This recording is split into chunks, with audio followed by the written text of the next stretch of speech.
get started. And then Jen, we're going to wait a minute. Yeah.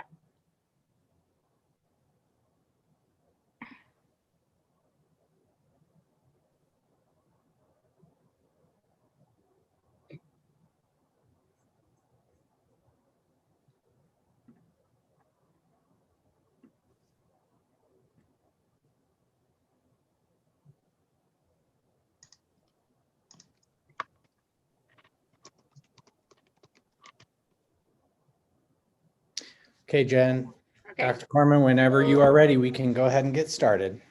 All right. Good evening, everybody. Welcome to the Granville Exempted Village School District organizational meeting. We do this every January, and then this meeting will be followed by our regular Board of Ed meeting. So if you will join me for the Pledge of Allegiance. I pledge allegiance to the to the flag flag of of the the United United States of America and to and the republic for and which it stands, one nation, God, under God, indivisible, with liberty and justice justice for all. Okay, take the roll, please. Brittany? Dr. Corman? Here. Mr. Miller? Here. Ms. Deeds? Here. Mr. Wolf?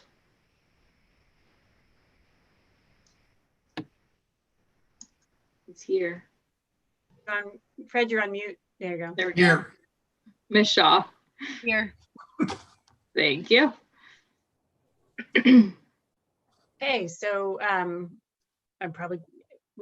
the first item on the agenda is election of the board president. At this time, I will take nominations for board president. I'd like to nominate Jen Corman to continue in her role as board president. Second. And any other nominations? Not that she has. Okay. Motion to close nominations. So moved. Second. All right. Take the roll, please. Ms. Deeds? Aye. Mr. Wolf? Aye. Ms. Shaw? Aye. Mr. Miller? Aye. Dr. Corman? Aye. Okay, nominations for board president are closed. We'd now like to move for the election. So move to approve me, Jennifer Kornman, as president for 2021. So moved. Second. Thank you. Take the roll, please. Mr. Miller? Aye. Ms. Shaw? Aye. Ms. Deeds? Aye. Mr. Wolf? Aye. Dr. Corman? Aye. Thank you, everybody. Appreciate it. We will move on to election of board vice president. At this time, I will take a nomination for board vice president. And I would like to nominate Thomas Miller. Second. Thank you. Any other nominations? No? Okay. Take the roll for the nominations. Dr. Corman? Yes. Ms. Deeds? Aye. Mr. Wolf? Aye.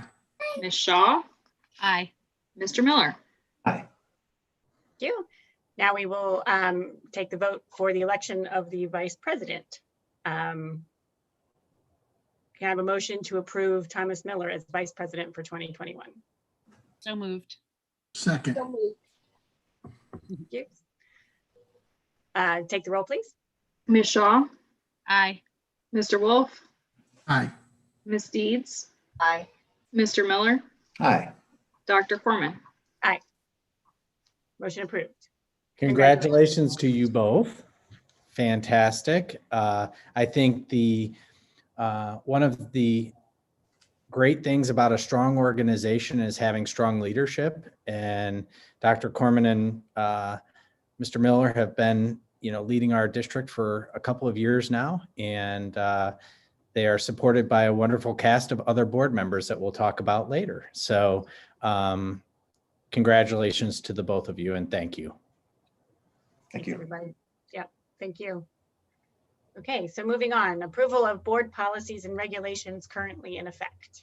Motion to approve, please. So So moved. moved. Second.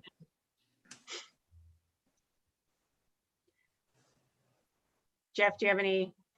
So every year we have to roll over our board policies from one year to the next. So this is the process of rolling over our current board policies and into the brand new year. Any questions or comments? No? Okay, take the roll, please. Mr. Wolf, Aye. Mr. Miller, Aye. Ms. Deeds, Aye. Ms. Shaw, Aye. Dr. Corman. Aye. Okay, so may I have a motion to adopt the agenda and meeting notification procedures as presented in the agenda? So moved. Second.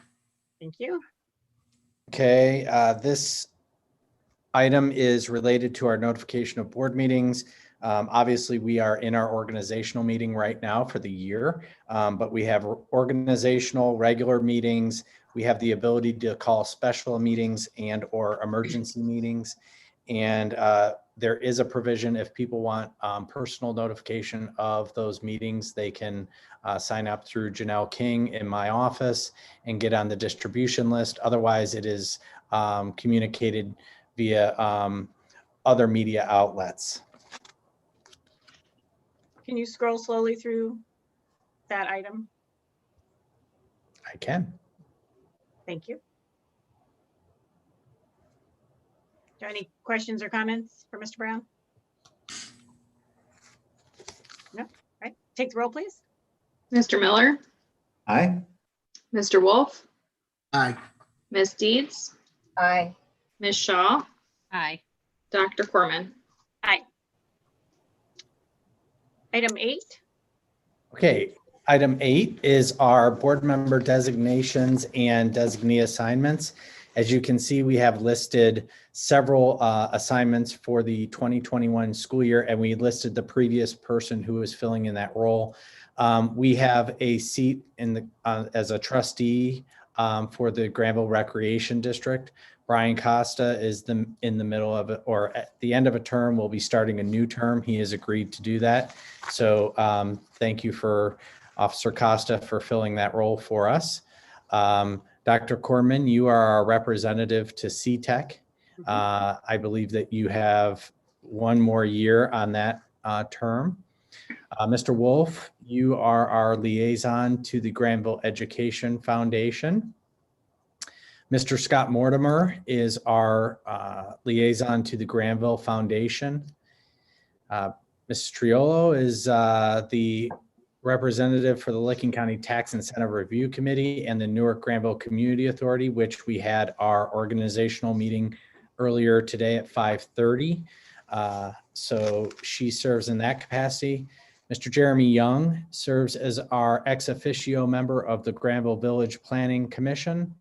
And Brittany and I both serve on the Granville Chamber of Commerce, and I serve as your Regional Advisory Council and Legislative Liaison for items related to new legislation.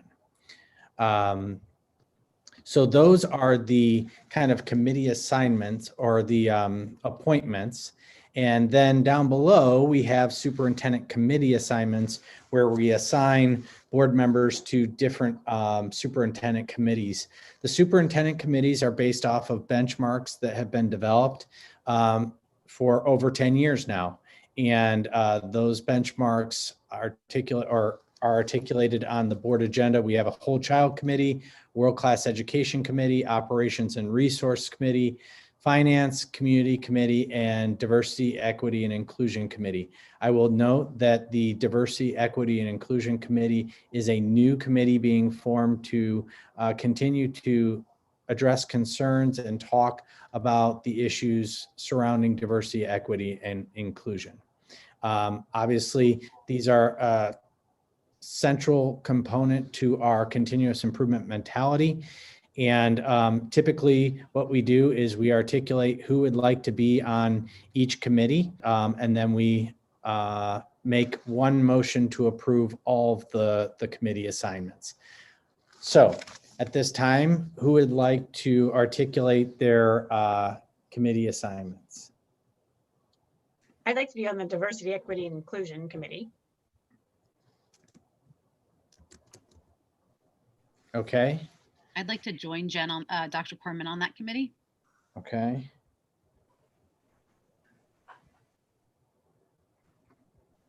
And typically, I should explain that we can only have 2 members per committee so that we don't violate any sunshine law provisions. Okay, other board members? In the past, I've served on both the Finance Committee, which I'd like to continue on if possible. It's a great committee of community members and a really valuable input to us. And I'd also like to become more active in the Operations and Resource Committee, which is, again, a great group of community members that I'm looking forward to continuing to support. Excellent, thank you. Be down. I'd like to do the Community Committee, Okay, and then I'll wait and see what everyone else is doing. okay. I'd like to Misty? continue with the whole child committee. Okay, I would stay on the Finance Committee if nobody objects. okay.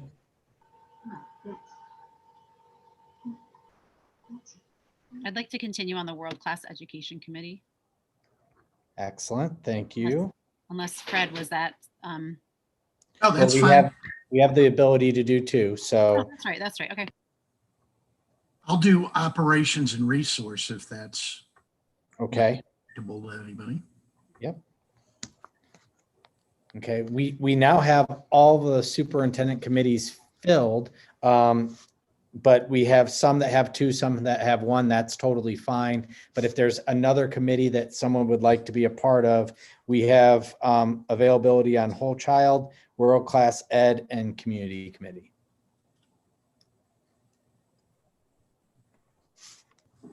Okay, hearing none, then Dr. Corman, you can ask for a motion and a second to approve the board member assignments and committee assignments. So moved? Thank you. Is there a second? Second.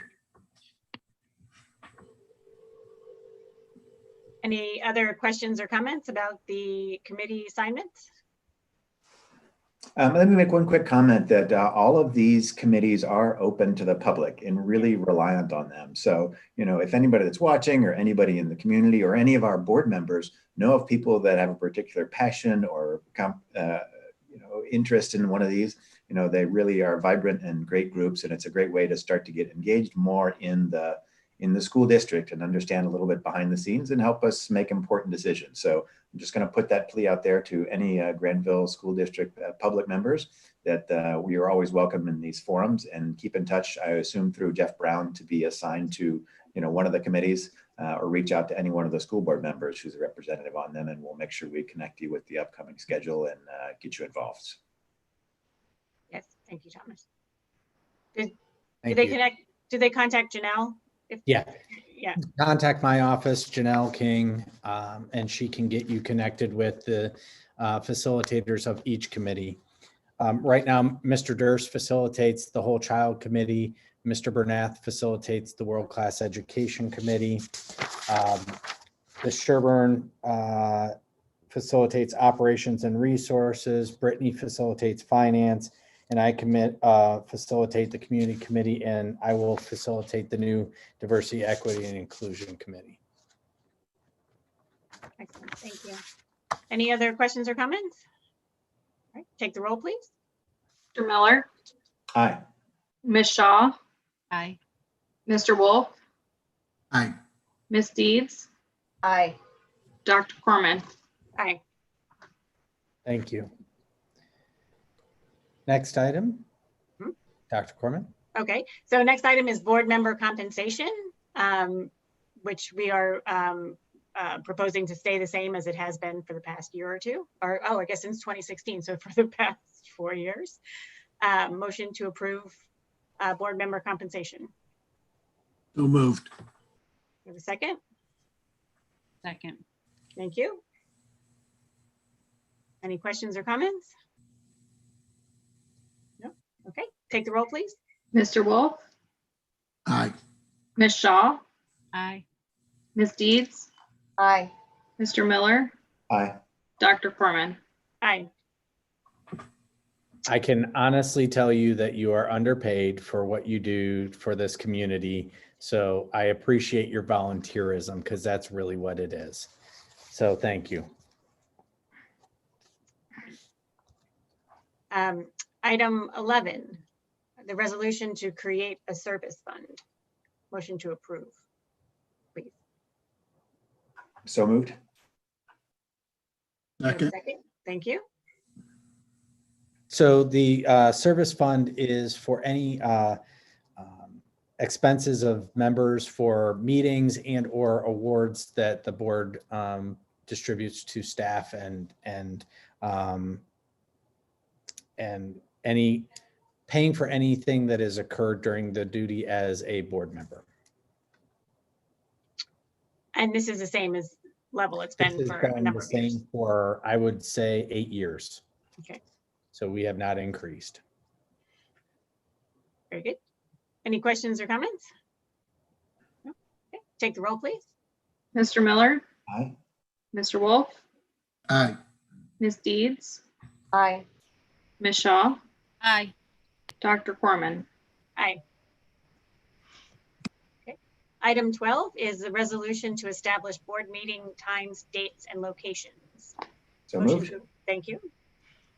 Do you have a second? Second. Thanks, Fred. So These are- yeah, go the ahead. only thing that I would like to call your attention to is we typically do not put the July date in the list. It is to be determined and because it usually is flexible based on any hiring that needs to occur during the July month. So we will announce that as soon as that date is established. Can you could scroll up? down just a little bit, Jeff, so we could see those, and these will be Oh, I'm posted sorry. or already posted on the website, I assume, somewhere. I'm sorry. And it follows the second, third Monday of the month, 6:30 in the evening, all of them. That's correct. Except for if it coincides with a holiday, right? We switch when, Yeah. if Right. school's not in session, we Yeah. move it, right? Yes, that's correct. And any questions about meeting dates? Nope. All right, take the roll, please. Mr. Miller, Aye. Mr. Wolf, Aye. Ms. Shaw, Aye. Ms. Deeds, Aye. Dr. Corman. And one thing I will just say, not about the dates themselves specifically, but about the format, that even when we are back in person for meetings, as we return to a new normal, I really think that it's been great to have community engagement through the broadcasting means that we have. And, YouTube Live here is a great one, but the other ways seem to have been really effective to get community input and also have them aware of what's happening in the district. So I hope we can continue that through the year, no matter what our meeting formats are. Agreed. Okay, item 13. Is there an A through, how far does it go? A through L. L. So items A, 13A through L are standing authorizations for the calendar year 2021. Motion to approve these authorizations. So moved. Second. Thank you. Mr. Brown? Okay, so these are the standing authorizations that allow Brittany and I to operate the district. You grant us authority to do payroll, do the hiring and accept resignations, pay bills, all of the fun things that we do in the operational functions of the school district beyond just the governance items. And so there is a list of items that are part of our duties. So I will just kind of scroll through those for a minute.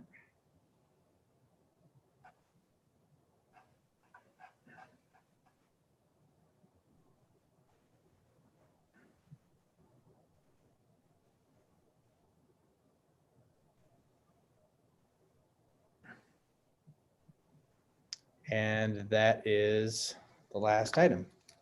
I always get a kick about that waiving the right to read the board meeting minutes during the beginning of the meeting. That's why we make them online available written. I don't think that we would want to spend our time doing that. Not so much, not so much. Any other questions or comments? Authorizations? No? Okay, take the roll, please. Mr. Miller, Aye. Ms. Shaw, Aye. Ms. Deeds, Aye. Mr. Wolf, Aye. Dr. Corman.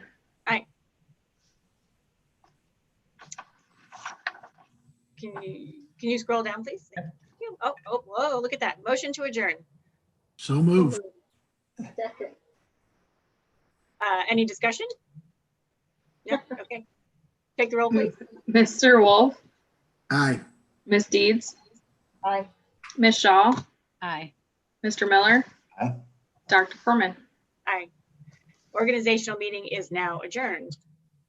We will now move into our regular meeting. So do we have to do roll call again and everything? Yes. Yeah, Okay. just a minute. We start with the pledge. So I will once again pull up our American flag. Okay. Okay. Everybody together. Doesn't work so well, but I pledge allegiance Allegiance to to the the flag Flag of the of the United United States of America To the republic. and and to to the the republic republic for for which it which it stands, stands, one one nation, nation, under God, God, indivisible, indivisible, liberty and justice for all. justice for all.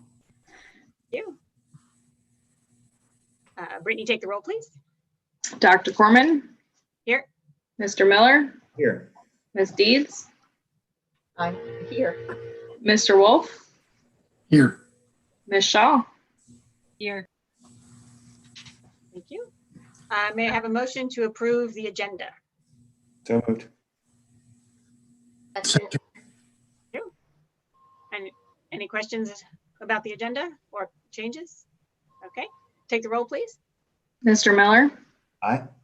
Ms. Shaw, Aye. Mr. Wolf, Aye. Ms. Deeds, Aye. Dr. Corman. Aye. At this time, we have reached the first chance for public comment. Mr. Brown, do we have any public comment? So as At of this time? 6 o'clock, we have had no public comment, and I am hearing from Glenn Welker that we do not have any public comment in the chat feature. So Okay, I believe that we can move forward. okay. Do we have the second one? We have Yes. two on, okay, so if anybody missed their opportunity, there will be another chance. Commendations.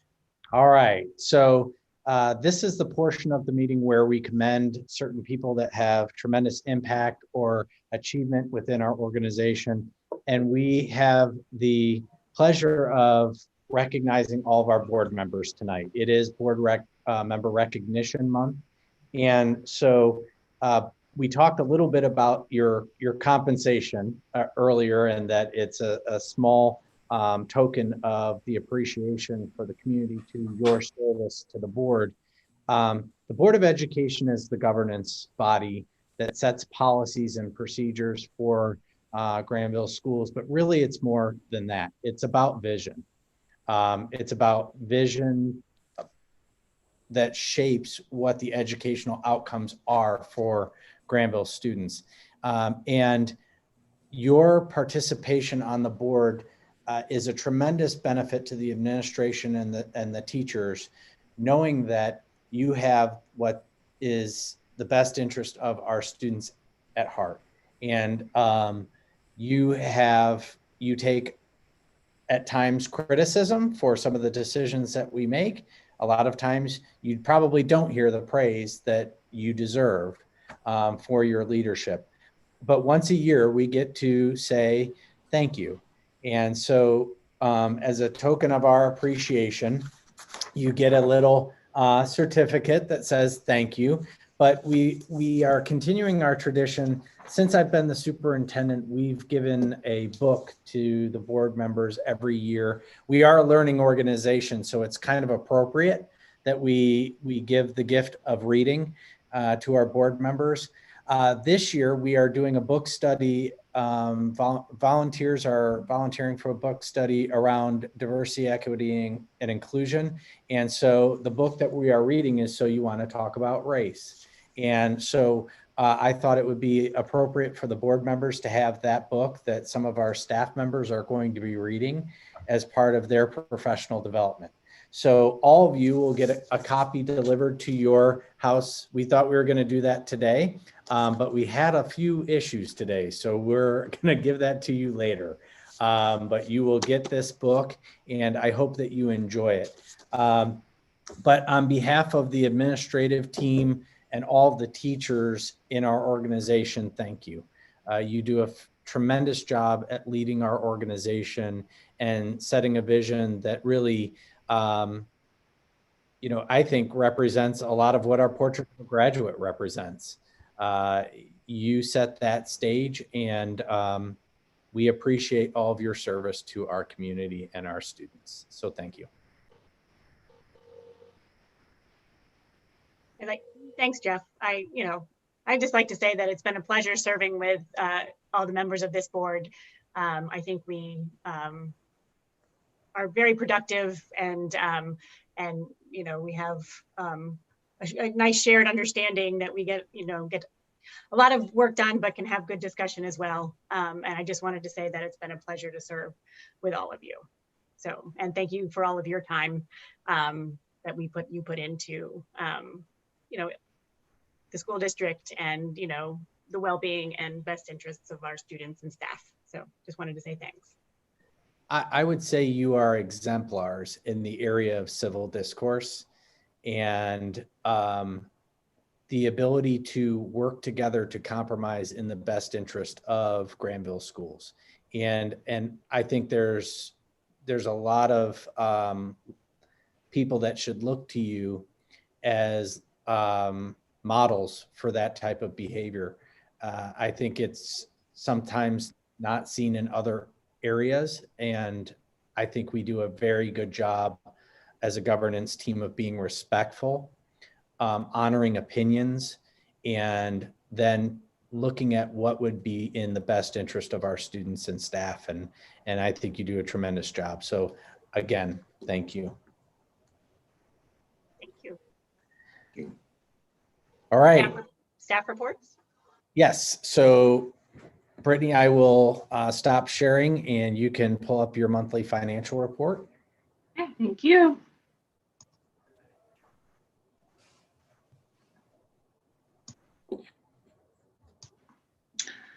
All right, we have the December 2020 financial report. So first, looking at our cash balance for December, again, represented by the blue bar compared to December of last year, represented by the gray bar.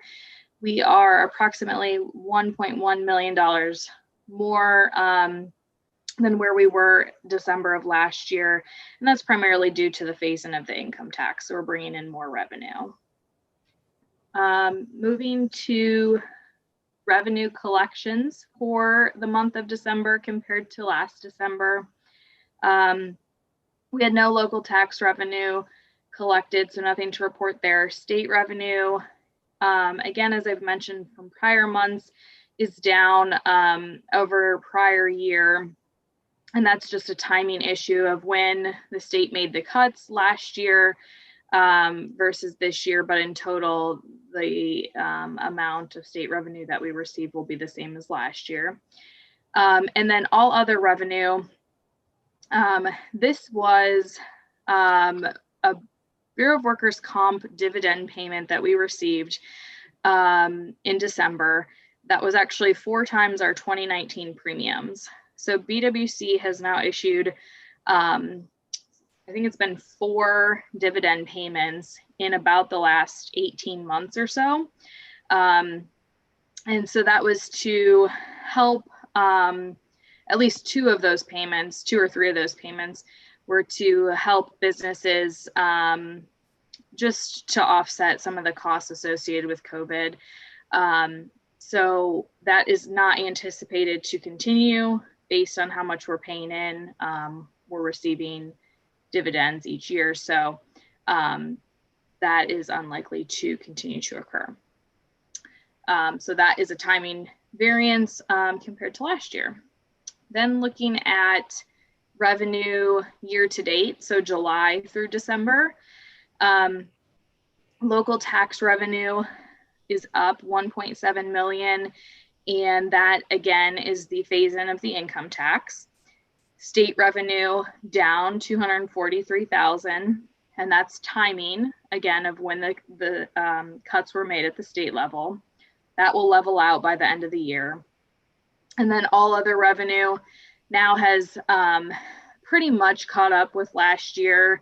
We had lower return of advances and we have lower interest earnings this year, but the two workers' comp refunds have caught up with where we were last year in all of the revenue. Then looking at expenditures for the month of December, salary and benefits are up 61,000. And that's really just a timing issue with our new plan year for insurance. It takes us a month to get caught up with those changes that are made during open enrollment and when they start coming out of payroll. So we always see kind of a variance there in December. Purchase service, we have a timing issue this month with when we receive some of our utility bills. So you'll likely see a duplicate payment there in January to get us caught up again on a cycle moving forward. And then all other expenses are down slightly, and it's largely due to lower fuel costs that we're seeing. Having some savings there with our transportation routes this year. And then we also, to utilize the CARES Act funds before they expired in December, we reallocated some of the funds that were reported here in the general fund for cleaning supplies to the federal CARES Act funds. So those two factors are accounting for the decrease in all other expenses. Then year-to-date expenditures, July through December. Salary and benefits, as we've talked about in previous months, we had a double payment for insurance in July due to our software conversion, so that will continue carrying through each month this year. Purchase service, a lot of that is timing, as I previously mentioned. Some of it is also account code changes. So previously, expenditures were reported under this line item are now under all other expenses. And then all other expenses down 900,000, over 900,000, and that's due to not having the athletic complex transfer in there this year. So you can see in the yellow box, to be more accurate, we're actually doing an adjustment. So if we back out the double insurance payment and account for the athletic complex transfer, expenditures are actually up slightly, 124,000 over prior year, which makes sense with our typical steps and base increases in salaries and things like that. So that after accounting for that adjustment, that's where we are with expenditures. Brittany, with the double insurance payment, can we like accrue those? Sometimes we get 2 in 1 month or one, there's other kind of things. Can we accrue those into the proper month where the costs are actually, expended or whatever, or is that too much, not worth it? So it's just going to be an issue for this year. Going forward, we won't ever have that problem again. It's because we actually can't carry a liability at the end of a month. So, well, okay, at the end of a fiscal year. So we would have either had to have had a double payment in July or a double payment in June to get on track with the way the new accounting software works. Okay, thanks. Yeah. And then typically we would have our athletic complex update in here, but we actually didn't have any payments in December. And I just saw an update from our architect that they are waiting on just a couple of final documents and closeout items. And then we will hopefully be able to make our final retainage payment to Robertson Construction to close out that project. So hopefully we'll have that next month. And then I started this last month but I've added now the general fund as a funding source. So this is trying to capture as much of our expenditures related to COVID-19 as possible. Obviously, there are things that we're not going to be able to capture, but we try to at least get those big buckets. So if you look at the funding by source, adding the general fund in there, we actually are spending significantly more out of our operating fund than we are out of the other grants that we have received. So I think that helps kind of put into perspective that, yes, it's been great to get those federal funds and to get those allocations from the township and the village, but we are still seeing a hit on the operating fund. What all is included in that general fund distribution, and what kinds of accounts and expenses? Yep, so let me flip to the next slide. So here we have the breakdown then of what's included in each of those allocations. And for general fund, the big ticket item there is staffing.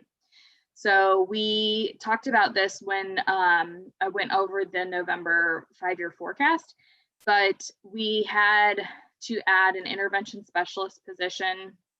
We added a part-time math position at GIS. We increased our orchestra teacher to full-time. We had to hire building subs at all 4 buildings. And then we've also added for second semester, a first grade teacher at the elementary school. So those costs are the main driver there for the general fund. Then we've also tried to utilize the federal funds, the grant dollars, for all the other materials and supplies and things like that. And where we can, if we receive new grant dollars, a lot of times we are able to take what we've already spent out of the general fund and reclassify that to the grant. So we've done some of that, particularly in the cleaning supplies line item, and try to use those grant dollars first. So going back to then, after seeing that detail, going back to the pie chart here, which is kind of hard to read, but it shows that 53% of our COVID related expenses have been cleaning supplies, and then 30% being staffing. But really a majority of the costs related to safety and trying to make sure that we have a safe and secure environment for students and staff. Are we able to quantify any savings on things like less bus fuel, which is, or other kinds of savings in the buildings and so forth? Are there things that are counterbalancing some of these increased expenses that we've been able to take advantage of given the different format and so forth? So we particularly in the spring, we had savings, especially with sub-teacher costs and fuel, as you mentioned. We have had a reduction in fuel costs even this year too. I have not necessarily tracked that because it really is not going to even come close to comparing to our increased expenses. But it is something that we can work on and definitely try to track a little bit closer. I think it's just kind of an interesting thing to try and think about, you know, this economically, because it's having a huge impact. And I think really it comes back to our decision to open in a hybrid model and to give families a choice about whether they're in school or at home. And we kind of have to bear both of those costs to some extent, right? And in some cases, it means additional staffing.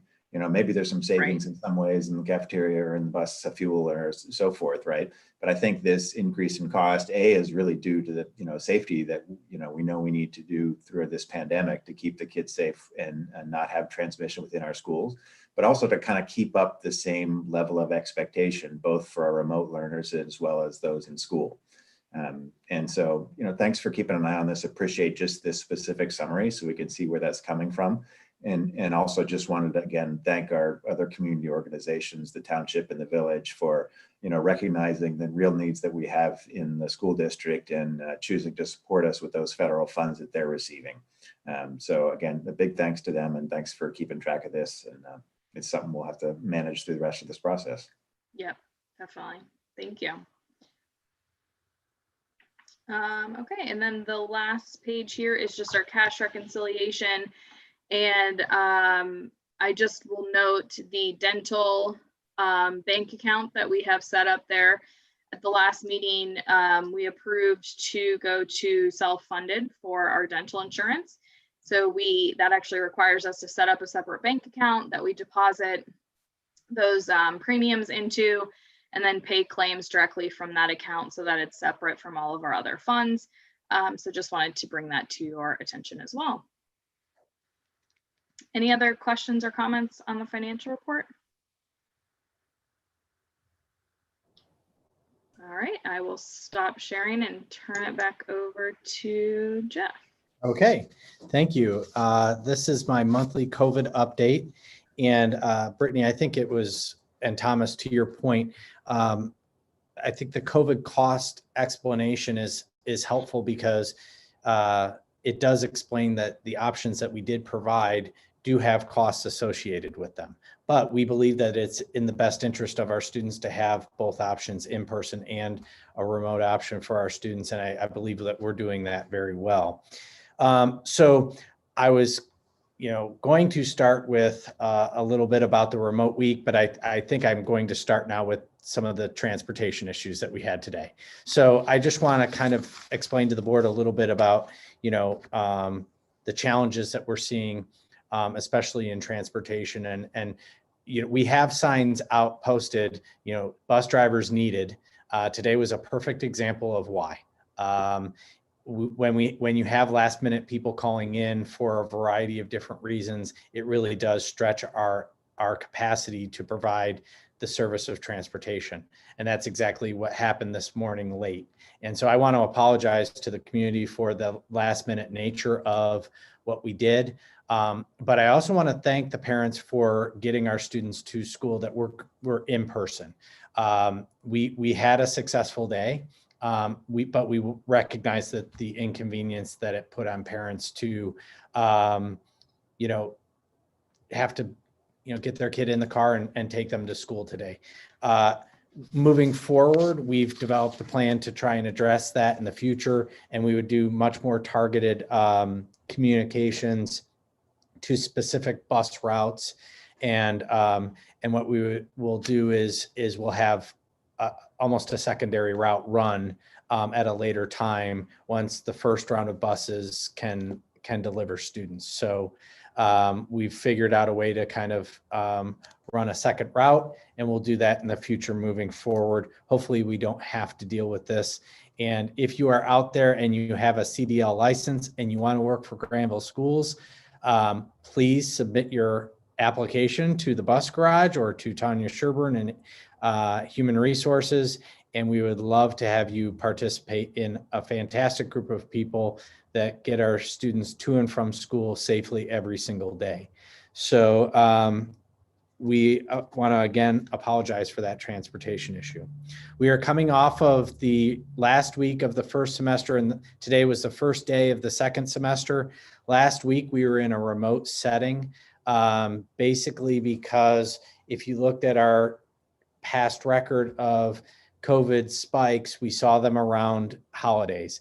And so I think the remote week went very well. We had great attendance in our Zoom classroom experiences, the synchronous and asynchronous environments. And so from that perspective, it was a success. It was also a success because we did have multiple COVID cases that were identified that week that did not come into the school environment. So again, that was the point.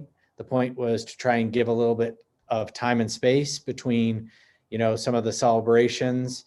And if people were going to start to have symptomology, that would give them the ability to stay home and not bring it into the school environment and transmit it to others.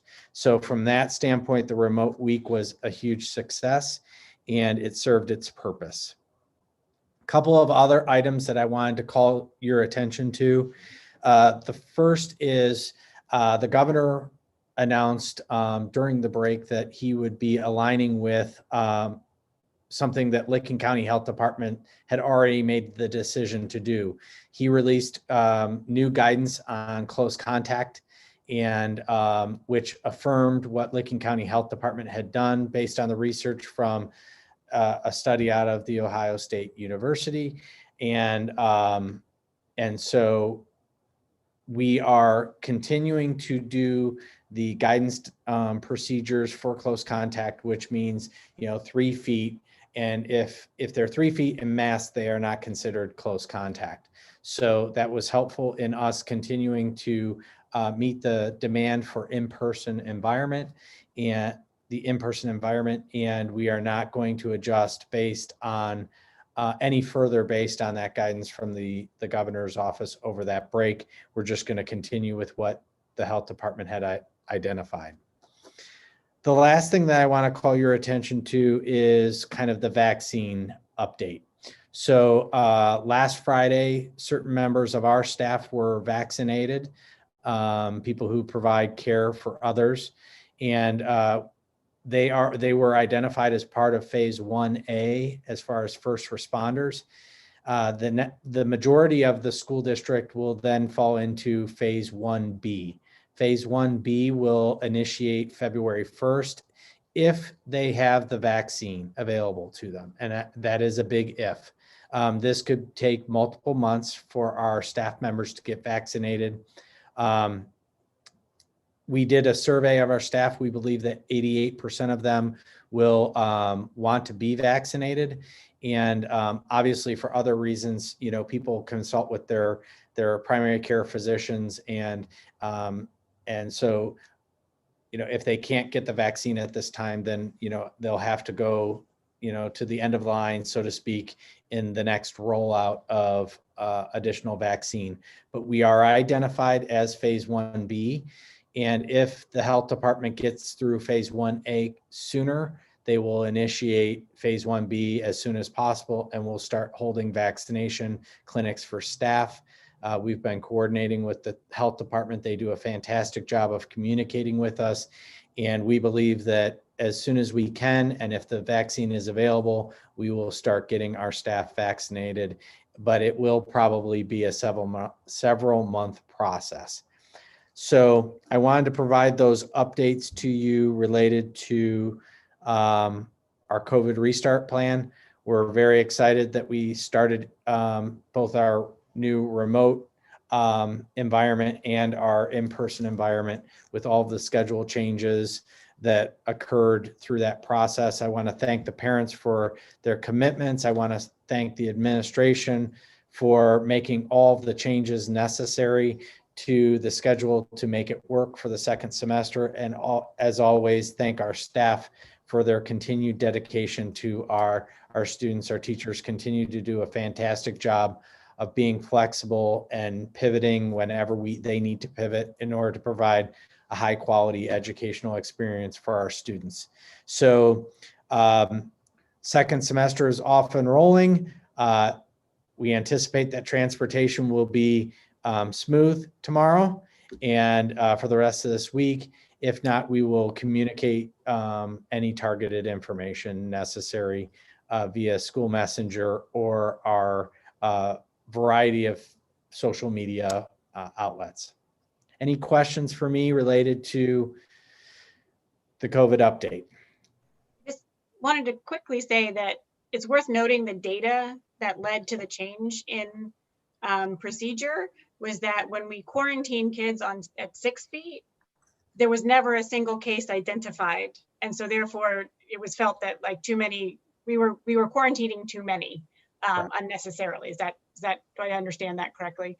That is correct. So within Licking County and within the state, when they did the study, there was very little, if any, evidence of transmission if both students were masked and even under 6 feet. Right. So the data was there to support that decision. So I That's just wanted correct. to understand that that's where it was coming from. So Yes, that the data was the driver of that decision. Other questions?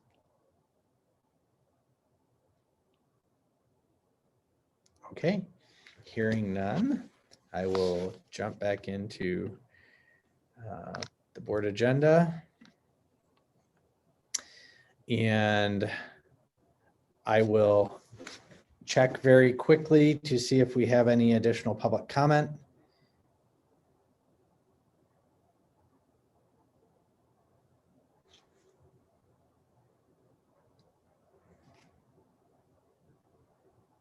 We have none, so we can move into board discussion. Dr. Corman, if you are okay with it, I'd like to set the stage for this discussion. please do. Thank Okay. you. So many of the community members are aware that there was a proposal for a development that was submitted to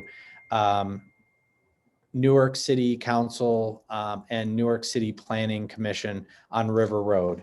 What I'd like to do is just kind of give you some facts and some information related to the potential impact of any large scale development on Granville schools. And I'm going to look at it from a facility standpoint and from a fiscal standpoint, just so that people have information available to them in the future. So the first thing that I'd like to do is highlight our facility capacity. So right now in our facilities, the facility at the elementary has the capacity of holding 715 students. Right now, we actually have 684 students that are attending that building right now. Again, what we're trying to do is share with you information about capacity so that you understand what the impact could be if there is an additional development. At the intermediate school, the capacity is 600, and we have 591 students in that building. At GMS, our capacity is 475, and we have 423 students. At GHS, our capacity is 895, and we have 808 students. So from a facility standpoint, we do have a little bit of room, but we do not have the ability from a facility standpoint to absorb a large number of students that could come as a result of a large development within our school boundary. Right now, our grade configuration is K through 3 at the elementary, 4 through 6 at the intermediate school, 7, 8 at the middle school, and 9 through 12. If we were to have some type of large scale development that were to occur within our boundary, we would have to adjust that grade configuration to incorporate more students. That would also come with a need for an additional facility. The grade configurations would make the elementary a K through 2 building. The intermediate school would be a 3 through 5 building. A middle school would be constructed that would house 6, 7, and 8, which would make it a more traditional middle school. And then the high school would become the entire middle school, high school complex would become the high school complex 9 through 12. So obviously, if we were to have to build a middle school, that would require an additional support from the community from a tax perspective. So we have operational and capital needs. From a facility standpoint, that would be a capital budget need. Middle schools, if you're going to construct one, are about 130 to 140,000 square feet. The Ohio Facilities Commission identifies that the average cost per square foot is about $250 per square foot, which equates to about a $40 million project. And that includes parking lots, fields, all the utilities. And that's a rough estimate. It's a general guide based on the design specs for a middle school building. $40 million would equate to between a 3.5 and a 4 mil levy that would be required to fund a new middle school. And that would be placed on all the taxpayers within the Granville schools. So what we're trying to do is just share information that is helpful in understanding the potential impact on the Granville schools, community, taxpayers, and schools. That would just be the facility needs. Then you talk about the additional operating costs that would be associated with operating a new middle school. And it's not just moving staff around, but if we have a large influx of students of, let's say 400 students come in from a large residential development, that would equate to about 16 staff members. And remember, staff are 80% of our operating budget. So we would have a large increase in our operating budget as well that would stretch our operational dollars that we collect through tax revenue and state revenue. So I wanted to frame this issue for us just in the context of facilities and fiscal and the challenges that any large scale development would have on Granville schools. It is, our perspective has always been, we will educate our students that live within our boundary, and we want to educate all students to the best of our ability. But when we have future development in any location, whether it's in the township or in the village or in Newark, we need to understand the context of any potential development. There is a planning commission meeting tomorrow that I will be attending on behalf of the school board. I will share many of the facts and information that I shared with you tonight. I will share with the Planning Commission tomorrow so that they understand any potential impact of their decision-making on Granville schools and our residents. So this is not judgmental. This is just factual. Any questions or any comment on anything that I've shared related to the River Road development? It's Newark's Planning Commission meeting tomorrow night. That's correct. It's right. So the proposed development is in Newark City proper, but within Granville Schools boundary. And so the municipality that has the decision-making authority is the Newark City Planning Commission and Newark City Council. Thank you. Mm-hmm. I have a question about whether the state provides any funding for new school buildings, and then if they do, how they determine percentage. Okay, so there is an Ohio Facility Commission that construction commission that, based on need, does have a facility matching program. Granville is very low on that priority list. So the likelihood of having the state support any type of construction project in Granville is very small.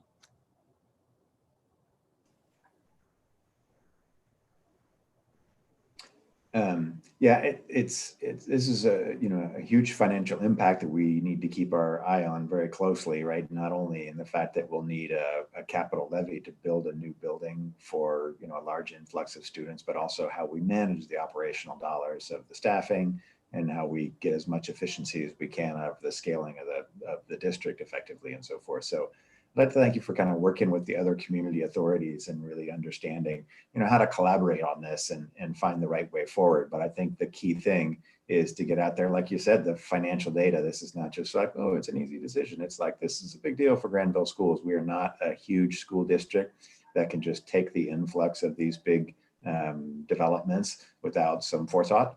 And so I appreciate you putting the time and energy into that. And I know it's going to take a lot of work, but hopefully we can find folks that are willing to hear the real impact, and we get some feedback from the community to be able to help steer this development or influence it. Thank you. Sorry, I have another question. I just thought of the actual land that something like this would be built on. Is there space for that even in Granville? I know that when other proposals have come up, big facilities, that's been a real issue. So that's a great question, Cecile. We own quite a bit of land around the intermediate school that is currently in a 10-year agreement with the U.S. Fish and Wildlife. There is additional land out there, but there is a deed restriction on that land. So obviously, if we were going to try and do something on that land, we would have to go through some type of legal process to reverse that deed restriction. Otherwise, we would be looking for another additional acreage to try and put a middle school in a different location. Middle schools typically need anywhere from 20 to 30 acres in order to be built. What are the details of the current deed restriction at the intermediate school property?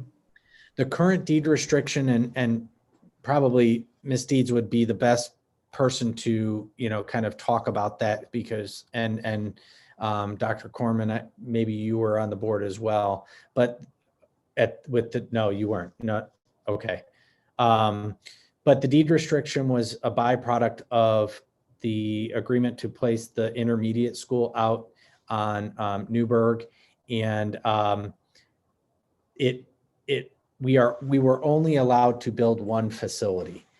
So the sewer that was extended was only extended for that intermediate school, and we are on our own water supply. So we do not have water out there. We do not have sewer that would be appropriate for an additional facility, and there is a deed restriction on an additional permanent structure in that area. Yeah, without being able to utilize that land, there's not a whole lot of other parcels I can think of, right? But it would certainly add significantly to the cost and the challenge of, siting a place, which, as I understand last time around, had a lot of community input as we started to think about how we configure the buildings and things like that. So I'm hopeful if at some point in the future we do need to grow and expand, that would be available. I'm not sure what we need to do to set the seeds for that. But I think we really just need to keep in touch with what the forecast is before we go too far beyond that, hopefully. Yeah.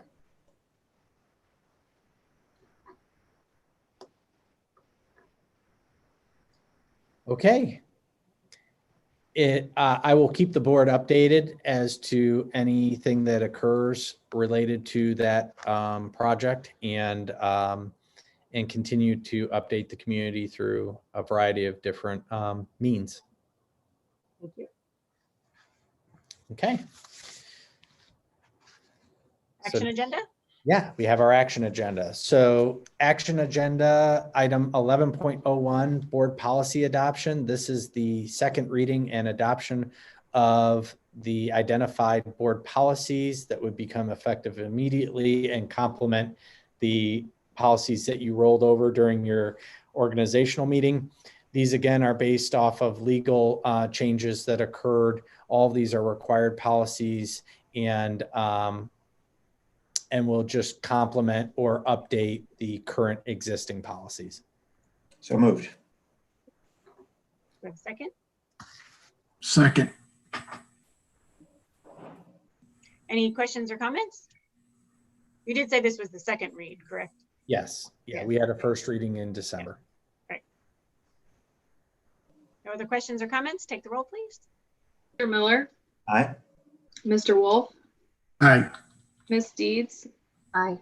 Miss Shaw, Aye. Dr. Corman. Aye. Thank you.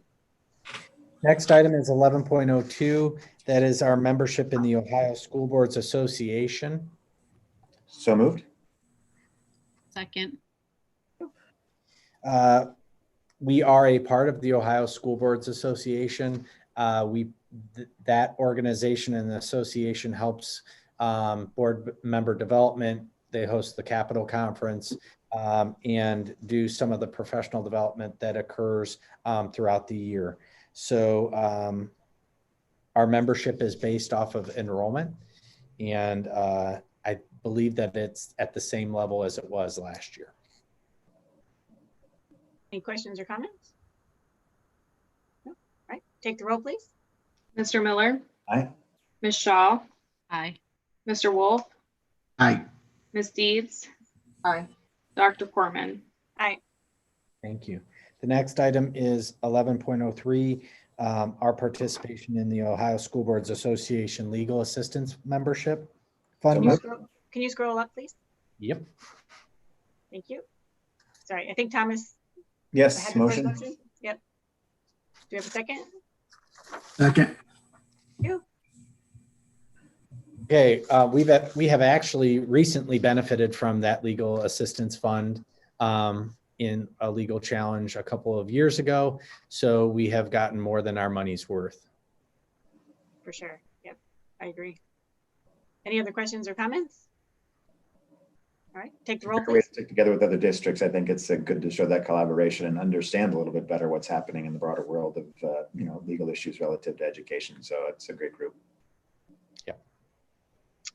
Thank you. Take the roll, please. Mr. Miller, Aye. Mr. Wolf, Aye. Ms. Deeds, Aye. Ms. Shaw, Aye. Dr. Corman. Aye. Thank you. The next item is the approval of the 2021-2022 calendar. So moved. Thank you. Second. So this is the time frame. Typically in January, we approve the calendar for the next year. There are a couple of legal requirements that go along with the calendar development, but this has gone through the collective bargaining process and that committee that's associated with the Teachers Association, Mr. Bernath, and we have consulted with CTEC and others in Licking County related to their calendars, and we recommend the calendar that is attached. You don't happen to have that file open, do you? I do not. Okay, it's okay. Okay. It's much like previous years in terms of starts and end dates and things like that. I would like to make one request. And, when these calendars come out, one thing that I think every family has to do is go through and stick them on their own calendar. And there are plenty of ways to do shared calendars. So I'd like to make the request to look into what that mechanism is for the school district itself to roll out some community calendar so that we know when the start date is and when the days off are. Right. And there's usually ways to integrate those into your Google or Apple or Microsoft calendars. So I'm not sure exactly what those mechanisms are, but I'm sure we can figure that out. And if we can do that, that would just be a lot easier for folks to be able to integrate these things as they come up, and we can update it once at the district level and it changes everybody's calendar across the board. So if you could ask to look into that, that'd be great. I will do so. Good point. Yeah. Yes. My son has graduated, but I do remember the days of going through and taking every date off the calendar and putting it into mine. So yes, I agree. That would be very helpful. Yeah, I mean, we have off next Monday. Who knew?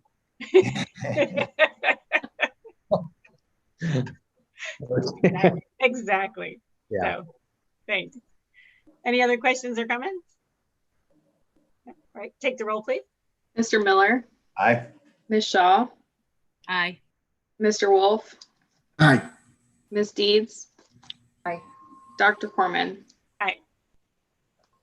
Okay, the next item is 11.05, the approval of the interim treasurer agreement. Motion to approve. So moved. Second. Thank you. Okay. Brittany, would you like to describe this item? Sure. So I think everybody here knows that I will be on maternity leave starting around March 8th for a period of not to exceed 12 weeks. So this is an agreement with Todd Griffith. He is the treasurer at Licking Heights to fill in my absence. And the agreement is basically just an agreement for an hourly rate. So he won't necessarily be in the office every day filling in full time, but just to do those things that are needed during that period of time while I am out. Mr. Griffith is a Granville community member. Is that correct? Yes, he is a community member and he's also on the Newark Granville Community Authority Board as well. So And he a is member of our involved. finance committee. And finance as well. Yes. Right, thank you. right. Yeah. Yeah, thanks for coming up with this creative mechanism, and thanks to Mr. Griffith for agreeing to do this. I know it's going to take a lot of work on your part, Brittany, before and after, but I hope this gives you the peace of mind to spend the time that you need to. And I know it'll put us in touch with a great resource that I hope we can continue to keep engaged in our schools. So thanks to Todd, thanks for coming up with this agreement. That's an effective way to do this. Yep. I think it'll work out really well. Any other questions or comments?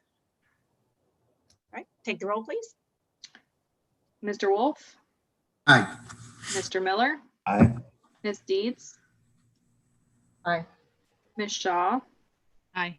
Dr. Corman. Aye. Okay, moving on to the consent agenda. Okay, so our consent agenda is 12.01A through C or B6. So moved. Second.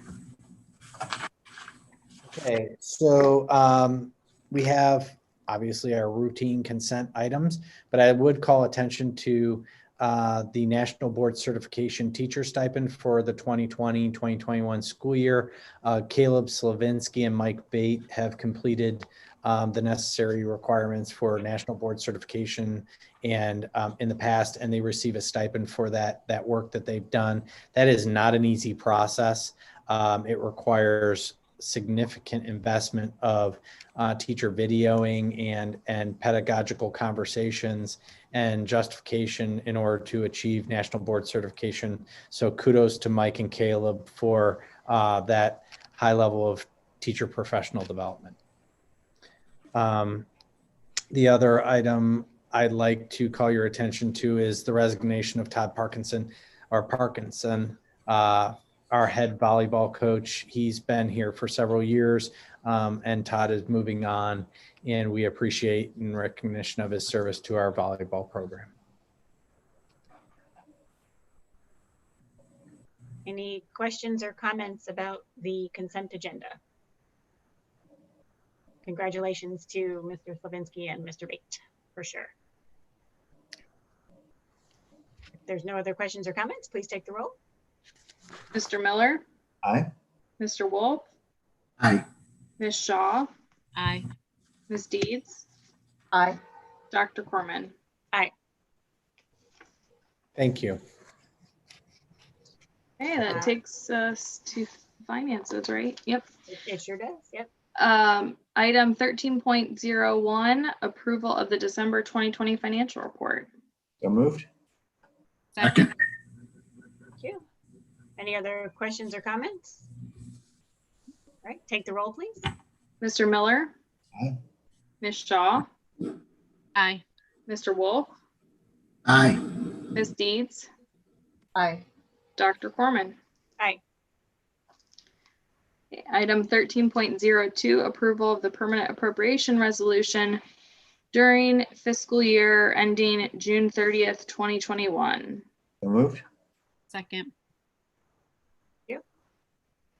We are making a couple of changes to the appropriation resolution this month. One being we received a safety grant from the Attorney General's office. And so we need to increase the appropriation in our local grant fund. And then we also have a couple of capital needs for projects that we want to get started here in the next couple of months. That were originally slated for next year. So we're basically just moving those funds. We have the cash available. So we're moving those budgeted dollars from next year into this year so that we can get started on those projects. Any other questions or comments? All right, take the roll, please. Mr. Miller, Aye. Ms. Shaw, Aye. Ms. Deeds, Aye. Mr. Wolf, Aye. Dr. Corman. Aye. Item 13.03, approval of the resolution accepting amounts and rates. So moved. Second. This is an annual resolution that we approve typically in January. After we receive final values and tax rates from the county auditor, we approve them and then certify that back so that they can begin those collections on our behalf. Unlike the last 2 years where we had the inside millage swap and we had a couple of the levies falling off, there are no major changes to our rates this year. The only thing kind of that I wanted to mention is that the residential effective rate is going down because we talked about during the forecast conversation values going up, this being a triennial update year. So due to the reduction factors, the effective tax rate actually goes down to kind of offset that. So we don't necessarily see a significant increase in revenue because of that, that process. Any questions or comments? No? All right, take the roll, please. Mr. Miller? Aye. Ms. Shaw? Aye. Mr. Wolf? Aye. Ms. Deeds? Aye. Dr. Corman? Aye. Item 13.04, approval of the resolution declaring transportation impractical. So moved. Second? Anybody? Anybody? I need a second, please. Second. Thank you. This is the first of kind of a two-step process. Again, another annual process. We have students attending Marburn Academy and Grace Christian Academy, and their parents actually provide transportation for them since we don't have bus routes that run to those two schools. So the first step is to declare transportation impractical. And then later in the year, we actually approve a payment to the parents for their service of providing their own transportation. About how many students are covered in this year? I think about 4. It's just 2 families. Thank you. Yep. Never No, that long. Yeah. All right, go ahead. I know this might sound strange, but is that legal? I thought we were required to provide transportation, but sorry, could you just explain it one more time? Yeah, no, it's okay. So there are certain situations and there's different mileage restrictions and things like that, that in certain cases we can have the parents provide their own transportation instead of us busing students. And so that's what this arrangement is. And it is an actual legal process in itself. That's these different rules on the resolutions we have to provide, and the amount of payment that we can provide is all actually set in law. Last year, actually, they came out and changed the rates since, we weren't in person for a certain percentage of the year. So it is all guided by law. Thank you. Any other questions or comments? All right, take the roll, please. Mr. Miller? Aye. Mr. Wolf? Aye. Ms. Shaw? Aye. Ms. Deeds? Aye. Dr. Corman? Thank you. And now we will entertain a motion to adjourn. So moved. So moved. Second. We was Fred first, then Cecile, or then Amy. Fred and Amy both firsted, but you can pick one of them. Okay. To Brad and Amy. Okay. So any Mr. discussion? Any discussion about the adjournment? No? No. I know there's a football game some people might want to watch, but we can certainly discuss some more, take some time. No? No? Okay. Take the roll, please. Mr. Wolf? Aye. Ms. Deeds? Aye. Ms. Shaw? Aye. Mr. Miller, Aye. Dr. Corman. Aye. Meeting adjourned. Thanks, everybody. Thank you Thank very much. you. Bye-bye. Thank you, guys. Good night. Good night. Everybody have a good night. Thank you. Bye. Bucks.